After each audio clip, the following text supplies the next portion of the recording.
2026 সালে বাংলাদেশে জনপ্রতি সর্বনিম্ন ও সর্বোচ্চ ফিতরা কত টাকা? পরিবারের ছোট শিশু ও নবজাতকের জন্য কি ফিতরা দিতে হবে কিনা?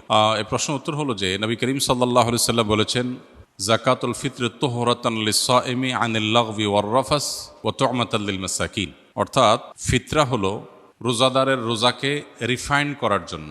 রোজাদার রোজা রেখে ভুল কিছু বলে ফেলে, অহেতুক কোনো কথা বলে ফেলে, কোনো কাজ করে থাকে যেটার ফলে রোজার গুণগত মান ক্ষুণ্ণ হয়, এ সকল ত্রুটি বিচ্যুতি থেকে রোজাকে পরিচ্ছন্ন এবং পবিত্র করবার জন্য ইসলাম ফিতরার বিধান দিয়েছে।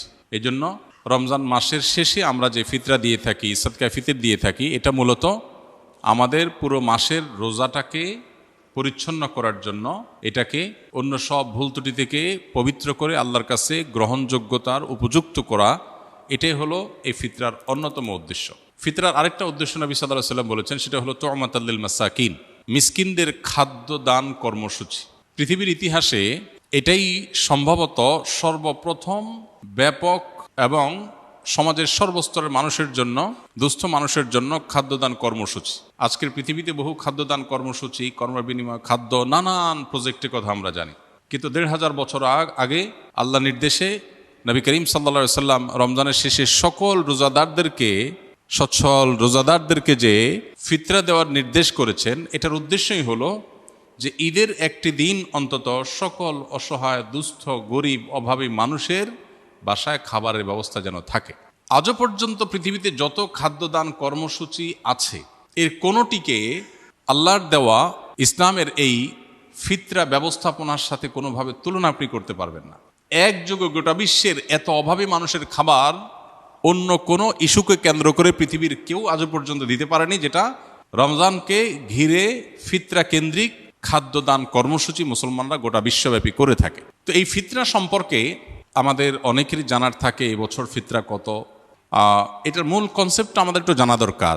ফিতরা কি প্রতি বছর চেঞ্জ হওয়ার জিনিস কিনা? আমরা প্রতি বছর তো ফিতরার দাম, মূল্য নির্ধারণ হয়ে থাকে। তো এটার উত্তর হলো যে ফিতরা যেহেতু খাদ্যদান কর্মসূচি, খাদ্যের পরিমাণ, পরিমাপ এটা শরিয়া ঠিক করে দিয়েছে। খাদ্যের মূল্য দিয়ে যদি ফিতরা আদায় করা হয়, তাহলে সেক্ষেত্রে খাদ্যের মূল্য তো উঠানামা করে, সেই হিসেবে ফিতরা কত হয় এক এক বছর এক একটা হতে পারে। নবী করিম সাল্লাল্লাহু আলাইহি ওয়াসাল্লামের হাদিসে যেমন গম, আটা, জব, খেজুর, কিশমিশ, এই সমস্ত খাবার দিয়ে মূলত ফিতরা দেওয়া নির্দেশনা নবী সাল্লাল্লাহু আলাইহি ওয়াসাল্লাম দিয়েছেন। এখন এই খাবার কি পরিমাণ দিতে হবে, এখানে আগের যুগে যে খাবার মাপার যে বিভিন্ন পাত্র ছিল, ধামা জাতীয় বিভিন্ন সাইজের, সেই পাত্রের পরিমাপের মধ্যেও একই পাত্র এক এক এলাকায় এক এক রকম ছিল। এরপর ভিত্তি করে সামান্য এদিক সেদিক একটু কম বেশি এর পরিমাপ এর ব্যাপারে ওলামাদের মত পার্থক্য আছে। তো আমরা যেহেতু ইস্যুতে সাধারণত যেটা সবাই করি, সতর্কতামূলক ভাবে একটু বাড়িয়ে আমরা দিয়ে দিই। তো এই হলো ফিতরা ব্যবস্থাপনার মূল চিত্র।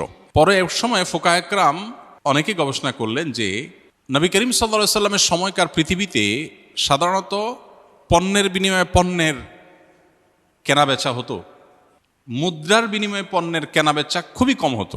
এখন যেমন পণ্যের বিনিময়ে পণ্য, মানে কেউ চাল দিল, চাল দিয়ে সবজি নিল, এটা যেরকম খুব রেয়ার কেস, সে যুগে মুদ্রা দিয়ে কেনাবেচাটা খুব কম হতো।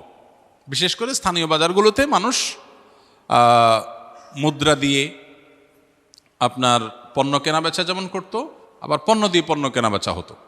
অর্থাৎ মুদ্রার ইম্পর্টেন্সি বা এটার ব্যবহার এখন যেরকম গোটা পৃথিবীতে ব্যাপকভাবে এটার উপরে গোটা পৃথিবী দাঁড়িয়ে আছে অনেকটা, তখন সেটা এভাবে ছিল না। এখন গরিবের জন্য খাদ্য দেওয়ার চাইতে নগদ টাকা দিলে তার সুবিধা অনুযায়ী খাদ্য কিনে নেবে, সেটা অধিকতর উত্তম কিনা, এটা হলো প্রশ্নের ব্যাপার। অনেক ওলামাদের মতে এটা যেহেতু গরিবের জন্য বেশি উপযোগী, তার সুবিধা মতো কিনতে পারে, এই জন্য ফিতরা মূলত খাদ্যদান ব্যবস্থাপনাই, তো টাকা দিয়ে দিলে তার মতো সুবিধা করে সে কিনতে পারলো। এ হলো মূল বিষয়। এখানে একটা বিষয় বলে রাখি, আমাদের মতো দেশে হয় অবশ্য বহু মানুষ আছে অভাবী, যাদেরকে ফিতরা দেয়া যেতে পারে, এরকম অভাবী গরিব মানুষ আছে, কিন্তু পৃথিবীতে অনেক দেশ আছে যেখানে আসলে এরকম সারা দেশের মানুষের খাদ্য দেওয়ার মতো ওরকম উপযুক্ত মানুষও খুঁজে পাওয়া যায় না খুব বেশি। যেমন সৌদি আরবে আমি দেখেছি গরিব মানুষরা ফিতরার চাউল তারা খাবার দিয়েই দেন। সৌদি আরব ওলামা একরাম টাকা দিয়ে দেওয়া এর প্রবক্তা নন, তারা খাদ্য দিয়েই দেন, সাধারণত চাল দিয়ে দেন। তো এখন একজনের পক্ষ থেকে তারা 2 কেজি 2.5 কেজি চাল দিয়ে দেন, ফ্যামিলি কয়েকজন হলে ওইভাবে তারা বস্তা করে বিক্রি করেন। দোকানগুলোতে সব ফিতরা উপলক্ষে, এই রমজান উপলক্ষে ফিতরার চাল বিক্রি হয় বিভিন্ন প্যাকেজে, 5 কেজি 10 কেজির বস্তা।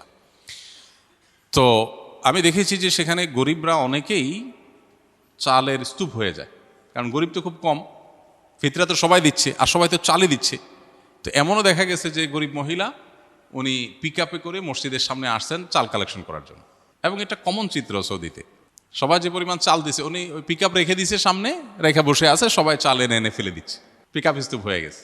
পরে এই চালটা কি হয়, বাংলাদেশি ইন্ডিয়ান যারা সেখানে শ্রমিক বা প্রবাসী আছেন, অনেক সময় দেখা যায় যে চাল দাতা কিনেছেন 30 রিয়াল দিয়া, ওইটাই মহিলা বিক্রি করতেছে 15 রিয়ালে, প্রবাসী বাংলাদেশি বা অন্য যারা আছে তারা সেটা কমে কিনে নেয়। তো এটাতে দিন শেষে আসলে ওই যে গরিব যে তার ক্ষতি হলো, অর্থাৎ লসটা মূলত তার হলো। এটা একটা বাস্তবতা। এর প্রেক্ষিতে ওলামায়ে আহনাফ, অনেক ওলামায়ে কেরাম বলেন যে ফিতরা যদি টাকা দিয়ে, পয়সা দিয়ে দিলে গরিবের আরও বেশি উপকার হয়, তাহলে সেক্ষেত্রে এটা দিয়েও দেওয়া যাবে, কিন্তু মূল লাইনটা হবে ওই খাদ্যকে কেন্দ্র করে। কথাটা বোঝা গেছে? তো সেই হিসেবে এই বছর সম্ভবত 110 টাকা সর্বনিম্ন, কারণ ওই যে ফিতরা তো কিশমিশ দিয়ে দেওয়া যায়, গম দিয়ে দেওয়া যায়, খেজুর দিয়ে দেওয়া যায়, অতএব ভ্যারি করে। যখন আপনি সবচেয়ে ভালোটা দিয়ে দিবেন, পরিমাণও কম বেশি